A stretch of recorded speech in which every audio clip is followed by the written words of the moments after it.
السلام علیکم ورحمۃ اللہ وبرکاتہ۔ مرنے والوں کو ان کی خوبیوں کے ساتھ یاد کرنے کی ترغیب۔ جو انسان مر جاتا ہے تو پیچھے ہمیں چاہیے کہ ہم ان کی خوبیاں بیان کریں۔ آج یہ حدیث پڑھوں گا، بڑی اہم حدیث ہے۔ عن ام سلمۃ رضی اللہ تعالی عنہ قالت سمعت رسول اللہ صلی اللہ علیہ وآلہ وسلم يقول إذا حضرتم المريض فقولوا خيرا فإن الملائكة يؤمنون على ما تقولون۔ یہ حدیث سنن نسائی شریف کے اندر موجود ہے، اس کا جو نمبر ہے 1826 ہے۔ آئیے اس حدیث کا ترجمہ سماعت فرمائیں۔ حضرت ام سلمہ رضی اللہ تعالی عنہ سے مروی ہے کہ وہ فرماتی ہیں میں نے رسول اللہ صلی اللہ علیہ وآلہ وسلم کو فرماتے ہوئے سنا،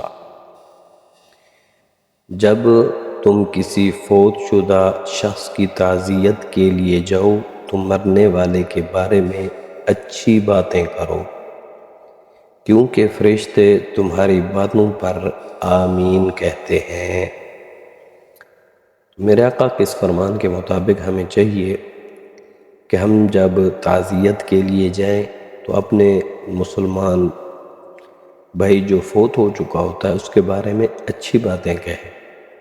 جب مرنے والے کے بارے میں اچھی باتیں کہی جاتی ہیں تو اس صورت میں چاہے وہ جیسا بھی ہو، چاہے جتنا گناہگار ہو، انسان جب اس کے بارے میں اچھی باتیں کرتے ہیں، اس کے بارے میں کہتے ہیں یہ اچھا انسان تھا، تو وہ نیچے اس کی بارے میں گواہی دے رہے ہوتے ہیں کہ اچھا انسان تھا، تو اللہ رب العالمین اس صورت میں اس کی بخشش و مغفرت فرماتا ہے۔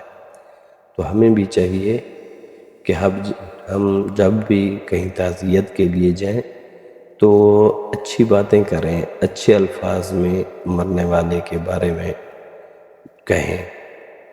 تو دعا ہے اللہ تعالیٰ جتنے بھی مسلمان فوت ہو گئے ہیں سب کی بخشش و مغفرت فرمائے، اور ہم سب کو موت کو مد نظر رکھتے ہوئے زندگی گزارنے کی توفیق عطا فرمائے، اور ہمارے صغیرہ اور کبیرہ گناہوں کو